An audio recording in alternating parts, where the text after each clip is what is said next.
BJP. സംസ്ഥാന അധ്യക്ഷൻ കുമ്മനം രാജശേഖരൻ നയിക്കുന്ന വിമോചന യാത്ര നാളെ കാസർഗോട്ട് നിന്ന് ആരംഭിക്കും. കേന്ദ്രമന്ത്രി വെങ്കയ്യ നായിഡു ജാഥ ഉദ്ഘാടനം ചെയ്യും. എല്ലാവർക്കും അന്നം, വെള്ളം, മണ്ണ്, തൊഴിൽ, തുല്യനീതി എന്ന മുദ്രാവാക്യമുയർത്തിയുള്ള വിമോചനയാത്ര നാളെ രാവിലെ 10 മണിക്ക് ഉപ്പളയിലാണ് തുടക്കം കുറിക്കുന്നത്. ചടങ്ങിൽ സിനിമാ താരം സുരേഷ് ഗോപി വിമോചന പ്രതിജ്ഞ ചൊല്ലിക്കൊടുക്കും. കേന്ദ്രമന്ത്രി സദാനന്ദ ഗൗഡ, ദേശീയ സെക്രട്ടറി എച്ച് രാജ തുടങ്ങിയവർ പങ്കെടുക്കും. ഒത്തുതീർപ്പ് രാഷ്ട്രീയത്തെക്കുറിച്ച് കേരളത്തിലെ ജനങ്ങൾ ഇന്ന് ബോധവാന്മാരാണ്. അതുകൊണ്ട് ഈ രണ്ട് മുന്നണികളിൽ നിന്നും ഒരു മോചനമുണ്ടായെങ്കിൽ മാത്രമേ കേരളത്തിന് രക്ഷയുള്ളൂ.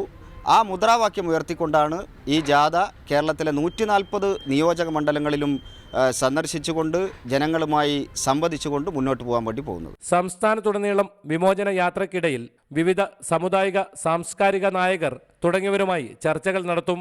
140 നിയമസഭാ മണ്ഡലങ്ങളിലും പര്യടനം നടത്തുന്ന ജാഥ ഫെബ്രുവരി 10 തിരുവനന്തപുരത്ത് സമാപിക്കും.